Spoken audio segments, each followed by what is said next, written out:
أعوذ بالله من الشيطان الرجيم. بسم الله الرحمن الرحيم.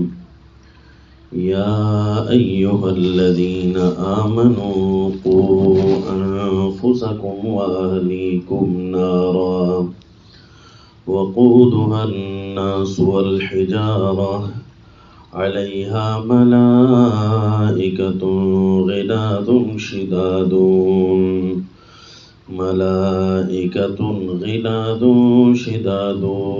لا يعصون الله ما أمرهم ويفعلون ما يؤمرون.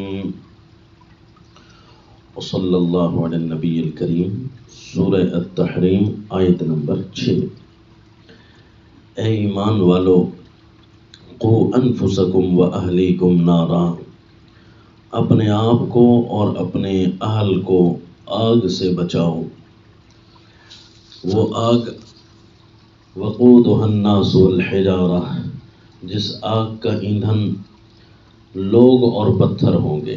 یعنی جہنم میں یہ دو چیزیں کہ جس میں پتھر وہ آگ کے ہیں اور پھر لوگ جل رہے ہیں. یعنی آگ میں موجود یہی دو چیزیں ہوں گی. یہ ایک ہولناکی کی طرف اشارہ ہے کہ جس طرح پتھر جلانے کے لیے ہیں اسی طرح لوگ جلنے کے لیے ہوں گے. علیہ ملائکۃ غلاظ شداد، اس کے اوپر اللہ نے کچھ فرشتے پیدا کیے ہیں جو بڑے سخت ہیں. الیاذ باللہ، یعنی اللہ نے ان کے دل میں نرمی نہیں بنائی. شداد، بڑے غلاظت اور شدت میں تیز ہوں گے. ہر غصہ اللہ نے ان میں بھر دیا ہوگا. اللہ کی مخلوق ہے اور اللہ پھر اپنے دشمنوں کو ان کے حوالے کرے گا. اتنے سخت ہونے کے باوجود بھی لا یعصون اللہ ما امرہم، وہ اللہ کے نافرمان نہیں ہوں گے فرشتے. وَيَفْعَلُونَ مَا يُؤْمَرُونَ، وہ جو بھی کر رہے ہوں گے وہی کر رہے ہوں گے جس کا انہیں حکم دیا جا رہا ہوگا. یعنی جب اپنے گھر والوں کو اور اپنے آپ کو تم اس آگ سے بچاؤ گے تو یہ منظر تمہارے سامنے رہے کہ اس کی آگ کے اندر جو اللہ تعالیٰ سختی والے فرشتے بھیجے گا وہ اصل میں اللہ کی طرف سے پکڑ اور اللہ کا عذاب ہے.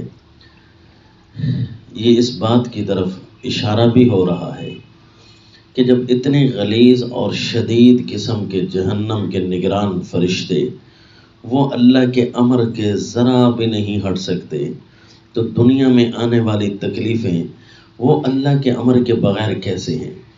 وہ کوئی روٹین نہیں، وہ اللہ کا امر ہے. وہ کوئی دنیا کی کوئی وجہ نہیں بلکہ اللہ کے امور میں سے ایک امر ہے جس کی طرف تمہیں توجہ کرنی ہوگی، پلٹنا ہوگا. یعنی جب بھی کوئی آزمائش اور سختی آئے اس آیت کے منظر کو دیکھیں اور جہنم کے مناظر کو یاد کریں کہ آخر اتنی بڑی جہنم کے جو سختی والے فرشتے ہیں وہ اللہ کے امر سے ذرا نہیں ہٹ سکتے تو میرے اوپر آنے والی تکلیف فقط اللہ کے امر سے آئی ہے. ضرور میرے لیے کوئی نہ کوئی پیغام ہے، اس پیغام کو میں اپنے لیے واضح سمجھوں.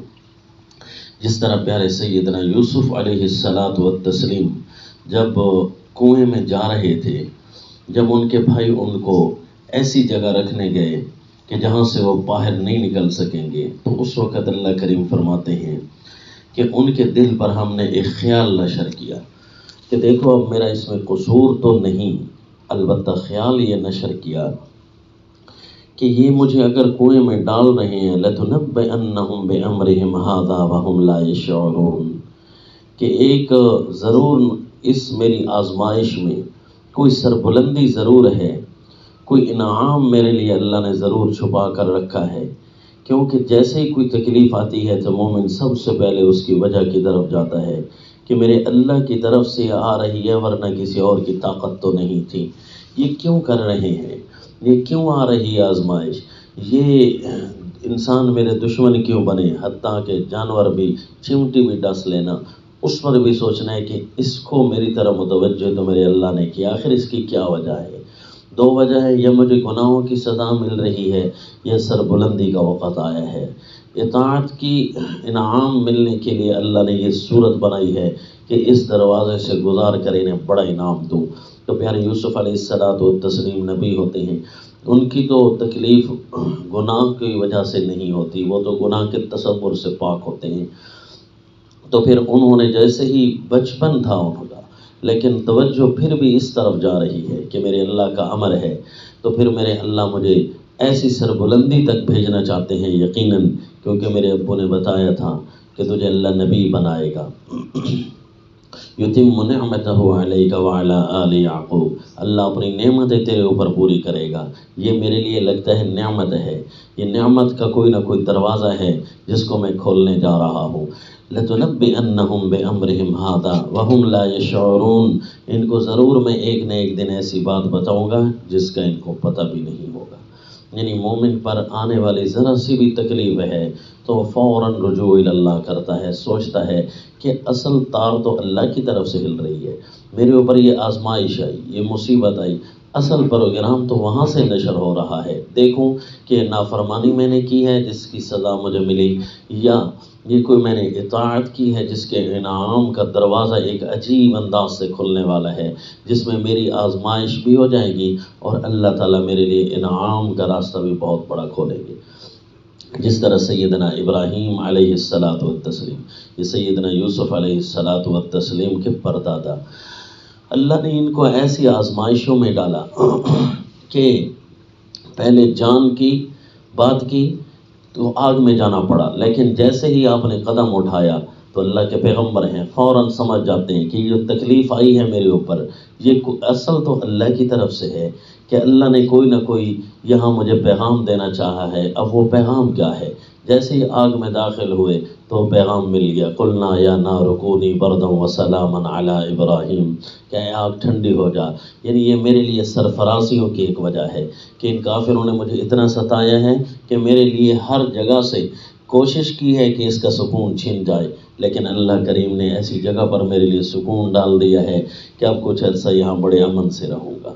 یہ اللہ کی طرف سے، یعنی فوراً توجہ وہیں گئی اللہ کی طرف، اور پھر آزمائش پہ آزمائش سخت ہوتی گئی، یہاں تک کہ جان کا نذرانہ تو پیش کیا، لیکن ابھی تک آپ نے اپنا خون کا منظر نہیں دیکھا، اس حد تک کہ جان کو گنوانے سے تو خون آتا ہے۔ تو اللہ کریم نے آپ کے بیٹے سیدنا اسماعیل علیہ الصلاۃ والتسلیم کی صورت میں ایک آزمائش بھیجی کہ جب انتہائی پیارا ہوا نا بچہ، جب بھاگنے لگے، چلنے لگے، تو والدین کو اس وقت، خصوصاً باپ کو اس وقت زیادہ پیارا لگ رہا ہوتا ہے۔ تو اللہ فرماتے ہیں فَلَمَّا بَلَغَ مَعَهُ السَّعْيَ قَالَ يَا بُنَيَّ إِنِّي أَرَىٰ فِي الْمَنَامِ، جیسے ہی وہ بھاگنے کے قابل ہوئے تو پھر اللہ تعالیٰ نے آزمائش بھیجی۔ پیارے ابراہیم علیہ السلام فرماتے ہیں بیٹا خواب میں لگا ہے کہ میں آپ کو ذبح کر رہا ہوں، یہ اللہ کی طرف سے میرے لیے حکم ہے، انبیاء کا خواب وہی ہوتا ہے۔ تو پیارے اسماعیل علیہ السلام نے فرمایا یا ابت افعل ما تؤمر، اے ابو جی جو آپ کو حکم ملا ہے وہ کریں، کیونکہ اللہ کی طرف سے جو امر آ رہا ہے تو ضرور اس میں کوئی نہ کوئی فائدہ ہے۔ یہ اللہ کریم ہمارے اوپر کوئی تکلیف تو نہیں بھیجتے، اللہ کریم ہمارے لیے سربلندیوں کی کوئی نہ کوئی راہ کھول رہے ہوتے ہیں، جس کے دروازے بس داخل ہونا ہمارا امتحان ہے، باقی سرفرازی اللہ عنایت فرمائیں گے۔ تو اللہ تعالیٰ فرماتے اس حد تک جب ہم نے ان کو آزمایا نا تو پھر ہم نے انہیں کہا انی جاعلک للناس اماما، جب آپ نے سارے امتحانوں کو پورا کیا تو ہم تجھے سارے لوگوں کے لیے امام بنانا چاہتے ہیں۔